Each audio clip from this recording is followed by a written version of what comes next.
증인이 2025년 9월 27일 특검에 출석해서 조사를 받으면서 사실대로 진술하고 진술한 대로 조서가 작성되어 있는지 확인한 후 서명 날인한 것이 맞습니까? 네, 맞습니다. 이렇게 본인 서명 맞으시죠? 네, 예. 예. 1항부터 신청하겠습니다.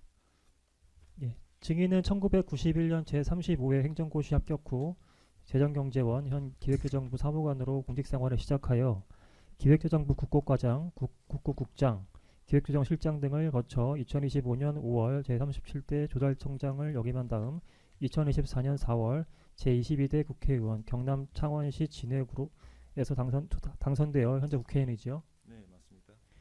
증인 네. 증인 뭐 보고 말씀하시면 안 되고 그냥 기억나는 대로만 말씀하시면 됩니다. 예. 예, 그거는 예. 이거 필요 없다고요? 예. 날짜 이런 거. 괜찮습니다. 예. 그냥 기억나는 대로만 말씀하시면 됩니다. 알겠습니다. 예, 계속하시죠. 예, 이항입니다. 피고인이 기재부 장관 후보자로 지명되었을 당시에 증인이 기재부 기획조정실장으로서 청문회 준비 담당을 맡아서 피고인의 인사청문회 업무를 총괄한 사실이 있으시죠? 네, 맞습니다.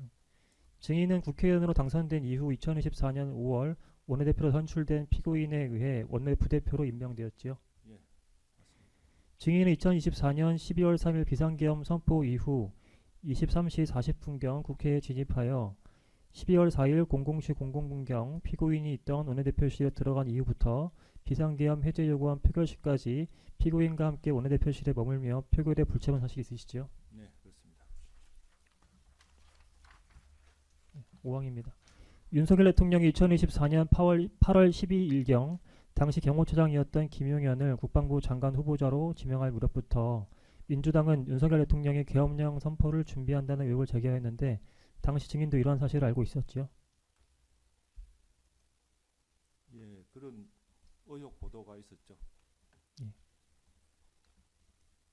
증인에게 증거 순번 1542번 기록 27,831쪽 2024년 9월 3일자 원내대책회의 주요 내용을 제시하겠습니다.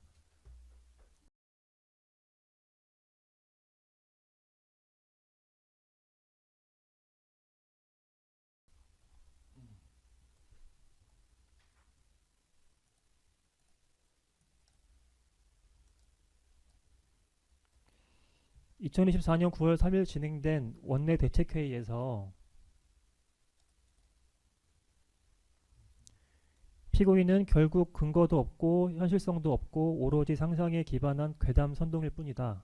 민주당이 기껏 머리를 쥐어짜서 생각해낸 논리라고는 박근혜 정부 때 기무사 계엄령 문건 사건을 끌어들이면서 그때 검토했으니 지금도 그럴 것이라는 수준의 이야기일 뿐이다. 라고 강하게 반박하였는데 증인도 이런 사실 알고 있으시죠? 예. 7항입니다.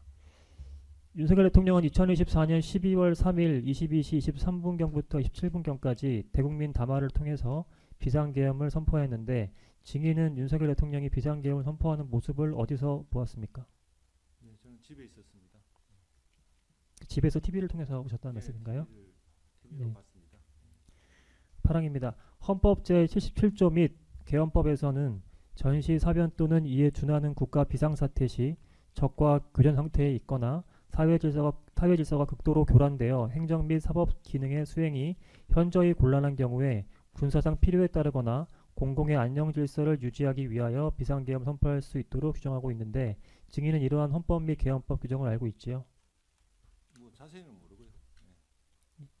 그 계엄의 요건이 헌법과 개헌법에 규정되어 있다는 사실을 알고 계시지 않습니까? 뭐 그것 자체도 그때 당시는 몰랐습니다.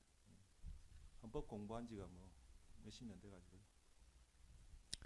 알겠습니다. 9항입니다. 윤석열 대통령은 민주당의 탄핵 남발, 예산 삭감 등은 헌정 질서를 짓밟고 국가기관을 교란시키는 것으로 내란을 획책하는 반국가 행위이기 때문에 이러한 반국가 세력을 척결하기 위해 비상계엄을 선포한다는 취지로 발언하며 비상계엄을 선포하였습니다. 당시 전시사변 또는 이에 준하는 국가 비상사태 시 적과 교전 상태에 있거나 사회질서가 극도로 교란되어 행정 및 사법 기능의 수행이 현저히 곤란한 경우에 군사상 필요에 따르거나 공공의 안녕 질서의 유지가 필요한 상황이었습니까?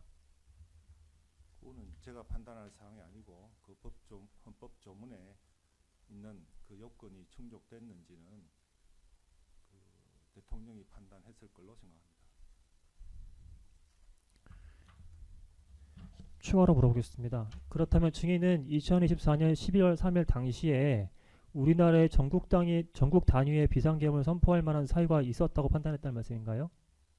아니죠. 그거는 대통령의 지위에 있는 사람이 판단할 사항이지 제가 판단할 사항은 아니라는 뜻입니다. 그러니까 지금 판단을 묻는 게 아니라 이러한 비상계엄을 선포할 사유가 있었는지에 대한 증인의 당시의 생각과 판단을 묻는 겁니다. 그러니까 있었는지에 대해 알려면 어떤 정황이나 사실 이런 내용을 알아야 되는데 그런 게 아는 게 없기 때문에 그런 걸 아는 대통령이 판단을 했을 것이다는 말씀입니다. 그렇다면 증인이 알기에는 이러한 사유는 없다는 말씀인가요? 아니면 증인은 모른다는 말씀인가요? 모르는 거죠, 저는. 모른다. 네. 예. 그렇다면 하나만 추가로 물어보겠습니다. 그렇다면 증인은 대통령이 발표한 담화문의 내용 외에 뭔가 더 있다 이렇게 판단했다는 말씀인 건가요? 대통령이 발표한 담화문 내용에 대해서는 저도 공감하는 부분이 많은데 제 생각으로는 그거 말고 다른 것이 있지 않을까 하는 생각을 했습니다. 그 당시는. 그러면 증인 말씀에 의하더라도 대통령이 담화문에 발표한 내용만 가지고는 비상계엄을 선포할 수 있는 사유는 없다. 그런 사유가 해당하지 않는다. 그렇게 봤다는 말씀인 거네요. 사유가 해당한다 안 한다는 제가 판단할 사항이 아니고 제가 봤을 때는 그걸로는 약하다는 말씀이죠. 제 판단 사항이 아니잖아요. 그걸로는 약하다라는 게 무슨 제 의미시죠? 개인적으로는 그거 말고 다른 게 있어서 하지 않았을까 하는 발표한 거 외에 생각을 다른 게 더 있어서 하지 다른 않았을까? 게 있었을 것이다. 공개 네. 못하는. 알겠습니다. 시팡입니다. 윤석열 대통령이 계엄을 선포하면서 발표한 담화문에 의하면 주요 공직자에 대한 탄핵안을 수회 발의하고 정부 예산안을 일방 삭감한 민주당을 비상계엄을 통해 척결해야 할 반국가 세력으로 간주한 것으로 보이는데 증인도 같은 생각인가요? 아니 그러니까 그게 반국가 세력인지 아닌지 그 탄핵이라든지 예산 삭감의 국정 운영에 미치는 강도 이런 게 어느 정도였는지 제가 느끼는 거하고 대통령이 느끼는 거하고 다를 거라는 생각이고 저도 그 부분에 대해서는 상당한 국정 운영에 상당한 문제가 있었다는 데서 공감하는데 그 어느 정도인지의 정도 차는 대통령과 저하고 다르다고 생각합니다. 네, 11항입니다. 자, 증인은 12.3 비상계엄 선포 후에 대통령 또는 대통령실 관계자에게 비상계엄을 선포한 아까 말씀하셨듯이 다른 이유가 있는지 그 이유나 경위에 대해서 확인해 본 사실이 있습니까?